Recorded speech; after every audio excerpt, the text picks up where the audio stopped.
The world has seen its share of kings, so small they had to quit.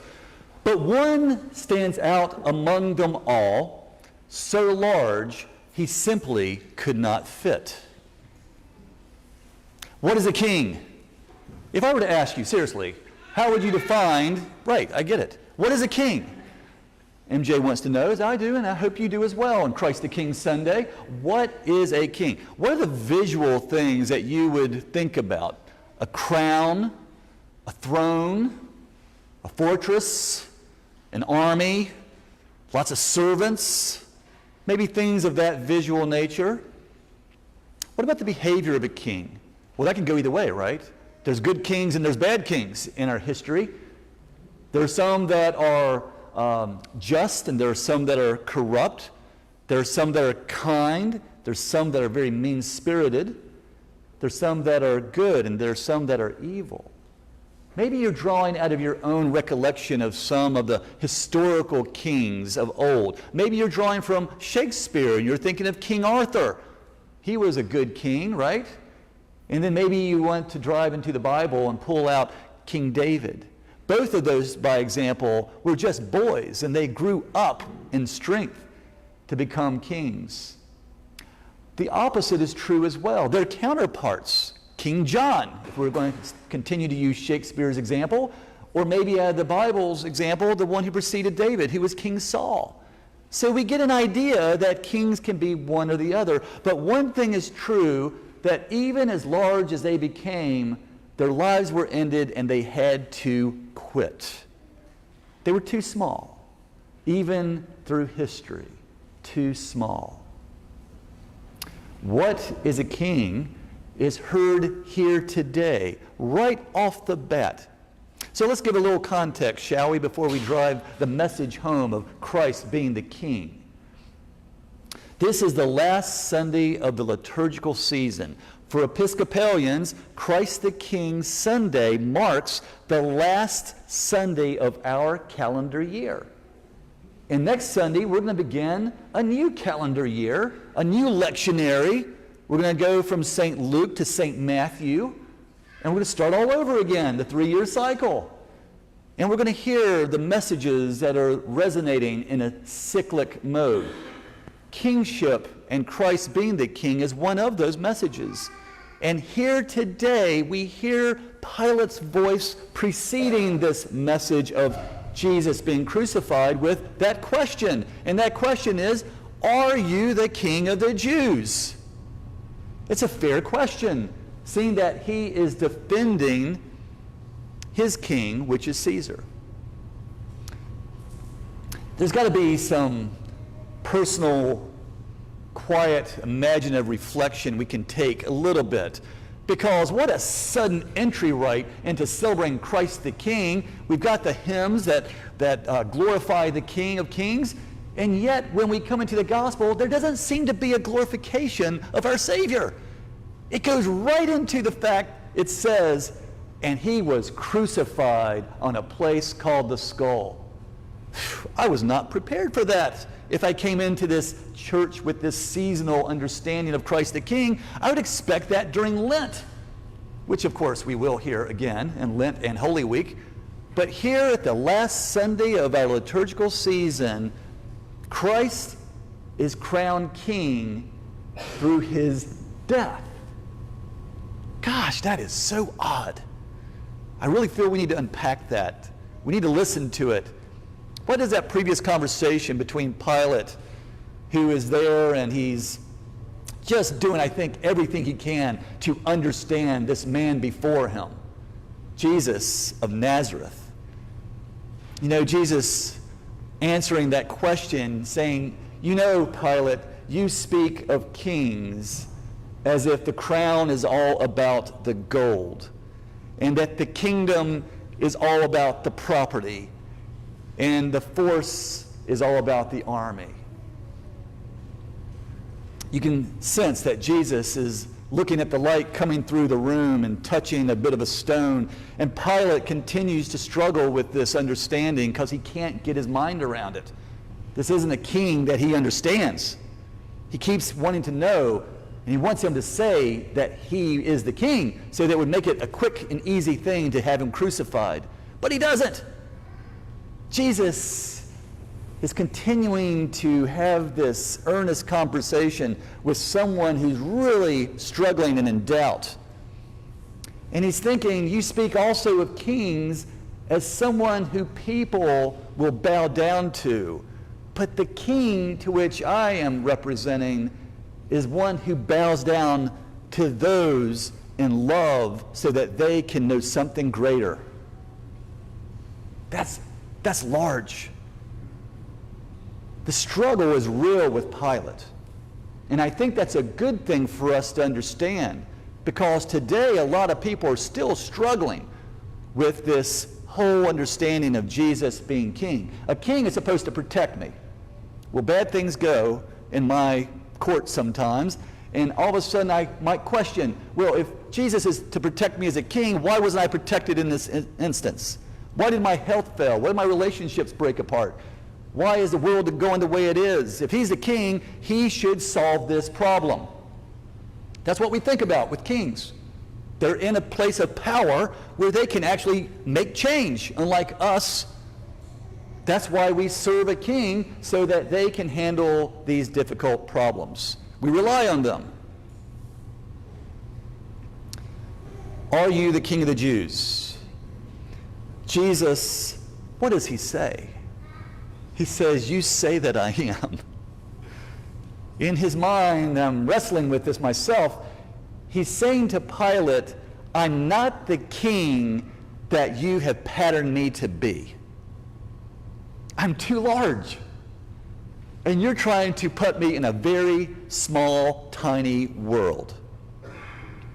Dearly beloved, that's where we are today. St. Augustine spoke about this, and he wrote, if you can understand God, then he is not God.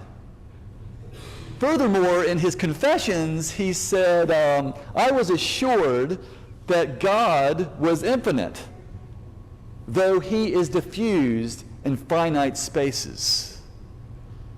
We wrestle with this. And why is that the case? Because one day, what is finite for us is going to quit. Our lives are going to end, just as they have for other people, even those who held great positions of authority. They're small. These kingships are small. Relative, important as they are in our history, but Jesus comes in, he stands out among them all. He's so large. So where is the problem with us being able to truly accept that Jesus is the King of Kings when he was given a crown of thorns, when he was crucified heinously, ridiculously, in great humiliation? How are we as Christians to go out and tell the world, as tiny as it is, that there's a king above all of it who can help you with whatever problems you have? There's got to be some kind of upwelling within ourselves. And I think the answer lies in the scene where Jesus is positioned between two criminals. One of the criminals looks at him and says, you're foolish. You've given up your life for what? You spent it, and you have nothing to show for it. That's what he saw.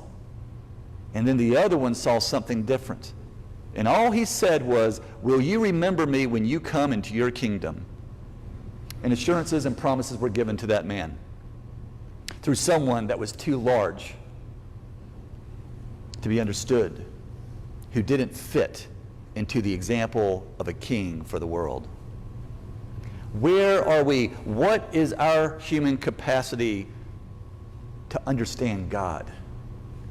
In the Bible, there are other things. Going back to King David, it wasn't that his mind was revered by God, as it says in the Bible. It was his heart.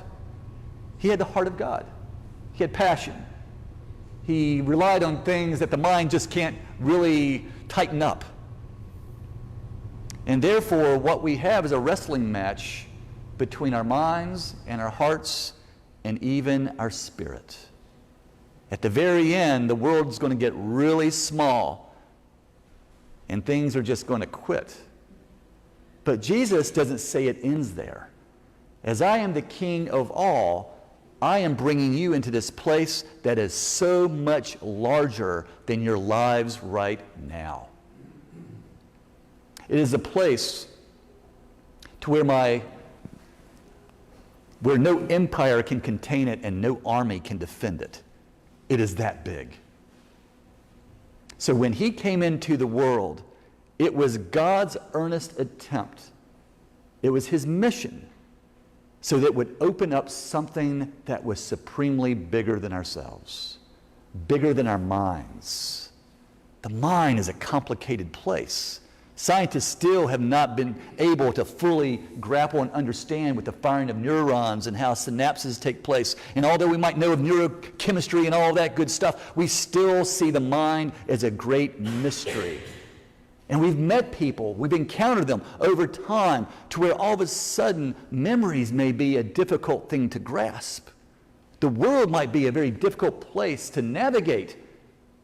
And if we live solely by what our thoughts lead us into, then our world has become too small.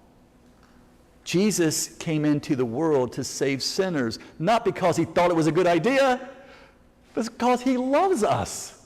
That is the passion to which Christ shares with us.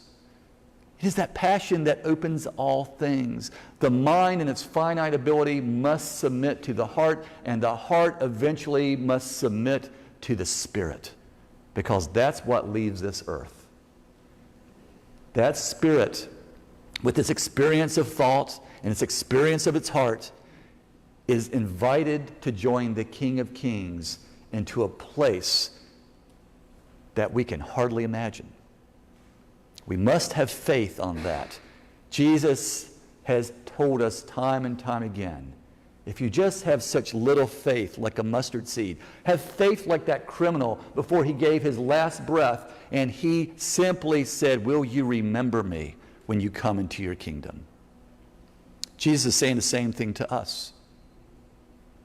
There he is in his humiliation, where the world has condemned him as a traitor and has hung him on a cross. We are squarely with him to say, this is the way in which the eternal and the everlasting is brought before us, through death.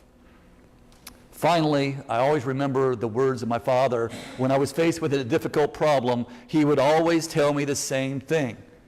You can't go around it, you can't go over it, you can't go under it. You have to go through it. When Jesus came into the world, he didn't just die for a select few people, he died for everybody. And he challenged everybody to relinquish the tiny definitions in order to understand his eternal being. Christ the King Sunday is a magnificent time, but it's also a painful time for those whose world is too small. For the world has had its share of kings so small, they had to quit. But one truly stands out among them all, so large that he surely could not fit. In the name of the Father, and the Son, and the Holy Spirit.